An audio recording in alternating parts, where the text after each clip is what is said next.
สบายดีพี่น้องป้องป่ายเบิร์ดสุขุสุคนเนาะกับมีหลายคนเฮียกห้องมาอยากให้เขียวว่าภาษาลาวคือความจริงภาษาลาวกับภาษาไทยมันกับบริต่างกันอย่างไรเนาะทุกคนคือการที่เขียวที่ว่าใช้ภาษาไทยในการเฮ็ดซื้อเฮ็ดคิดต่างๆเนาะลงก็คืออยากให้คนไทยเนี่ยเข้าใจหลายขึ้นเนาะเพราะว่าภาษาลาวบางคำเนี่ยคนไทยก็อาจสิบ่เข้าใจเนาะฉะนั้นมื้อนี้เขียวก็เลยอยากจะมาเว้าเป็นภาษาลาวเนาะ ทุกคนตอนนี้นะกัมพูชาแล้วก็คือมีการแบนเนาะแบนเป็นพวกหนังละครไทยแล้วก็เป็นพวกอินเทอร์เน็ตนอกจากประเทศไทยนะห้ามฉายเนาะห้ามฉายหนังไทยอยู่ในโรงหนังเนาะในประเทศกัมพูชาเอง ซึ่งการเฮ็ดแบบนี้ทุกคนคิดว่าประเทศใดที่ได้รับผลกระทบหลายกว่ากันระหว่างกัมพูชาหรือว่าประเทศไทยแต่ส่วนตัวเกี่ยวว่ามันอาจสิเป็นประเทศกัมพูชาหลายกว่าเนาะเพราะว่าประเทศตัวเองที่ขาดรายได้เด้เนาะแต่ไทยนี่บ่ได้มีปัญหาเนาะถ้ากัมพูชาเจียนแบนเรื่องพวกนี้เนาะแบนอินเทอร์เน็ตแล้วก็บ่เบิ่งหนังไทยบ่นิยมของไทยบ่ใช้สินค้าไทยนี่คนไทยบ่ได้เงิดเนาะคนไทยก็บ่ได้เดือดร้อนอีหยังเนาะเพราะว่าภายในประเทศไทยก็มีการบริโภคคนไทยก็มีการใช้สินค้าซื้อมวลชนไทยอย่างต่างๆบริโภคข่าวสารของประเทศไทยเองบ่ได้พึ่งพาอีหยังจากประเทศกัมพูชาจักอย่างเนาะประเทศไทยบ่ได้เดือดร้อนคือไทยเพียงแต่ว่าไทยนี่สิปิดด่านเนาะสิปิดด่านจำกัดเวลาในการเปิดปิดด่านซื่อๆเนาะกัมพูชานี่ก็เป็นเฮงเป็นฮ้อนเนาะทุกคนเนาะเดือดร้อนแฮงก็คือออกมาตอบโต้ประเทศไทยโดยทันทีเนาะคือความจริงไทยบ่ได้ปิดไทยแค่ปรับเปลี่ยนเวลาในการเปิดปิดด่านซื่อๆเนาะแต่กัมพูชานี่ก็บ่ไหวเนาะก็คือถอนกำลังทหารออกไปเนาะตอนนี้เนาะจากช่องบกจากด้านชายแดนที่มันเป็นปัญหากันเนาะทุกคนตอนนี้มันก็ถอยกลับไปอยู่ประเทศมันแล้วแต่ว่ายังบ่หยุดเนาะยังมีมาคมมาคู่มาตำหนิวิจารณ์อีหยังต่างๆประเทศไทยเรื่อยๆมาติดๆเลยเนาะก็มีการแบนกันอย่างกันตอนนี้เนาะทุกคนมันเกิดอีหยังขึ้นกับประเทศกัมพูชากันแท้เนาะเพราะว่าไทยก็บ่ได้มีเจตนาที่อยากจะสร้างความแตกแยกเนาะไทยนี่รักษาน้ำใจเนาะรักษาน้ำใจของประเทศกัมพูชาอย่างแท้จริงเนาะกัมพูชานี่เฮ็ดอีหยังหลายๆอย่างเนาะสร้างเฮ็ดเป็นตาสร้างใส่ประเทศไทยแต่ไทยก็ยังใจเย็นเนาะบ่อยากให้เกิดสงครามเนาะทุกคนโดยเฉพาะรัฐบาลไทยเนาะรัฐบาลไทยนี่จริงจังบ่อยากให้มันมีสงครามบ่อยากให้มันมีการสูญเสียเนาะทุกคนถ้าเกิดสงครามมันมีการสูญเสียทั้งชีวิตและก็ทรัพย์สินบ่อยากให้มันเป็นแบบนั้นเนาะแต่ว่ากัมพูชานี่ก็พยายามที่จะสร้างสถานการณ์ให้มันตึงเครียดขึ้นเรื่อยๆเนาะทุกคนไทยนี่ก็พยายามปกป้องเนาะปกป้องอธิปไตยของตัวเองแล้วก็มีถ้าเป็นทหารทางทหารนี่ทหารจะตอบโต้ทหารจะค่อนข้างที่จะดุดันเนาะแต่ว่าทางรัฐบาลก็พยายามจะออกมาห้ามออกมาออกข่าวว่าบ่อยากให้มันมีการปะทะกันเกิดขึ้นเนาะแต่ทหารนี่ย่ามใดก็ปกป้องย่ามใดก็ตอบโต้อยู่ตลอดเนาะเห็นท่าทีของทหารนี่ย่ามใดก็ตอบโต้กัมพูชาตลอดได้เนาะเอาเห็นข่าวเรื่อยๆมาเลยเนาะทุกคนคือการแบนเฮ็ดแบบนี้กับประเทศไทยนะทุกคนเขียวคิดว่ามันอาจสิมีต่อมาล่าสุดนี้ฮุนเซนเนาะของกัมพูชานี่ก็ออกมาเนาะจะถ้าหากไทยนี่บ่ปรับเปลี่ยนเวลาเปิดปิดเนาะบ่ปรับเปลี่ยนเวลาเปิดปิดด่านเป็นปกติที่เคยเฮ็ดมาเนาะกัมพูชาที่ใช้6มาตรการเด็ดๆนะออกมาใช้เนาะก็คือ1แบนสินค้าไทยทุกคนแบนสินค้าไทย2ก็คือเอาสินค้าเกษตรที่ขายเนาะที่เอามาส่งขายอยู่ในประเทศไทยนี่เอาไปขายอยู่ประเทศอื่นทุกคนแล้วก็3ก็คือเกี่ยมรับมือเนาะก็คือมีการเกี่ยมจะ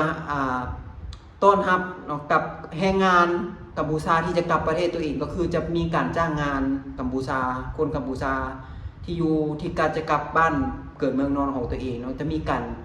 เอาแรงงานจำนวนเนี่ยไปจ้างงานเพราะว่าประเทศกัมพูชาเองก็ขาดแรงงานเนาะทุกคนเนาะ4 C ก็คือจะมีการจะมีการเตรียมความพร้อมในเรื่องของการอาหารทุกคนเตรียมความพร้อมในเรื่องของการอาหารห้าก็คือจะเป็นการคนกัมพูชาที่ว่ามารักษาปิ่นปัวเนาะอยู่ประเทศไทยได้ทุกคนกัมพูชาเนาะกัมพูชาที่ว่ามีการเจ็บป่วยเนาะมารักษาอยู่ประเทศไทยเนี่ยให้ไปรักษาอยู่ประเทศอื่นซึ่งเขียวว่ามันอาจจะเป็นประเทศเวียดนามอันนี้เป็นความคิดของเขียวเนาะมันอาจจะแมนเนาะทุกคนเพราะว่าชายแดนกัมพูชาก็มีแต่เวียดนามที่ติดที่ว่ามันเป็นประเทศที่ว่าค่อนข้างที่จะทันสมัยหน่อยนึงนะก็มีแต่กัมพูชามีแต่เวียดนามเนาะทุกคนเนาะมาตรการที่6เนาะทุกคนมาตรการที่6ที่ฮุนเซนได้ออกมาก็คือเกี่ยมอพยพเนาะคนที่อยู่ตามชายแดนประเทศไทยเนาะคนกัมพูชาที่อยู่ตามชายแดนประเทศไทยหากเกิดสงครามการปะทะขึ้นมาแท้ๆนี้ก็ต้องได้ง่ายเนาะทุกคนเพราะว่ามันก็ต้องมีการเก็บความพร้อมเนาะอันนี้เป็นคำว่าของฮุนเซนเนาะของกัมพูชานี่ได้ออกมาว่าต่อสื่อมวลชนก็คือถ้าหากว่าไทยเนี่ยบ่ปรับเปลี่ยนเวลาให้เป็นปกติในการเปิดด่านเนี่ยกัมพูชาก็จะมีการใช้6มาตรการนี้เพื่อตอบโต้กับประเทศไทยทุกคนคือกัมพูชานี่ได้ออกมาตอบโต้ได้ออกมาแถลงข่าวติดกันเลยทุกคนเกี่ยวกับปัญหาชายแดนไทยกัมพูชาเนาะแต่ว่าประเทศไทยนี่ก็พยายามใจเย็นที่สุดทุกคนแต่กัมพูชานี่ก็ยั่วยุตลอดทุกคนบ่ฮู้ว่ามื้อใดเนาะมันสิเกิดสงครามกันแท้ๆขึ้นมาแต่ว่าไทยนี่ก็พยายามที่จะบ่อยากให้มันเกิดขึ้นเนาะทุกคนเพราะว่ามันเป็นความสูญเสียเนาะแต่ว่ากัมพูชานี่ก็ยั่วยุตลอดเนาะสร้างสถานการณ์ตลอดเพื่อให้ตัวเองเนี่ยดูดีเบิ่งคือว่าถูกเป็นประเทศที่ว่าถูกทำให้เนาะทุกคนเนาะแต่ความจริงหันประเทศไทยเนี่ยถูกทำให้เนาะทุกคนเนาะประเทศไทยเนี่ยถูกรังแกแต่ว่ากัมพูชานี่บ่แม่นเนาะทุกคนเบิ่งตามข่าวแล้วนี่กัมพูชานี่เป็นมาสร้างสถานการณ์มาทำความเสื่อมเสียให้กับประเทศไทยเนาะสำหรับคนลาวแล้วนะโดยส่วนตัวเขียวก็เป็นคนลาวคนหนึ่งที่เกิดมากับสื่อไทยทุกคนเพียงบ่ต้องไปกังวลทุกคนเพียงแต่ประเทศกัมพูชาประเทศเดียวที่แบนบ่ว่าจะเป็นหนังไทยสินค้าไทยเนาะบ่ต้องย่านเนาะทุกคนเนาะคนไทยเป็นคิดเห็นจังไดเนาะทุกคนไทยคิดเห็นจังไดก็คอมเมนต์มาได้เลยเนาะส่วนตัวแล้วคนลาวบ่ได้มีปัญหากับคนไทยลาวกับไทยเนี่ยฮักแพงกันทุกคนเพราะว่าเขียวเนี่ยเกิดมากับสื่อไทยทุกคนเบิ่งละครไทยฟังเพลงไทยติดตามสื่อไทยนะคนลาวนี่แทบว่าจะ100%ฮู้จักสื่อไทยเบิดทุกช่องทางเนาะเพราะว่าจะเป็นทางเดี๋ยวนี้เนาะเป็นแอปต่างๆหรือจะเป็นทางโทรทัศน์คนลาวก็ติดตามสื่อไทยเป็นรายการต่างๆที่คนลาวนี่มักเบิ่งแฮงเนาะทุกคนอยู่กับสื่อไทยมาโดนนานคนลาวที่มาแทบว่าคนลาวที่มาอยู่ประเทศไทยแทบว่าจะเป็นคนไทยเบิดละทุกคนเนาะเพราะว่ามันบ่มีอย่างที่ว่าอันนี้แหละแม่นความแตกต่างเนาะแม่นความแตกต่างระหว่างลาวกับไทยมันแทบว่าจิบ่มีเนาะลาวไทยฮักแพงกันอันนี้เขียวอยากให้ทุกคนฮู้ว่าคนลาวเนี่ยเชียร์ประเทศไทยคนลาวฮักประเทศไทยเนาะตอนนี้สถานการณ์มันเริ่มที่จะบานปลายแล้วทุกคนสถานการณ์ระหว่างเรา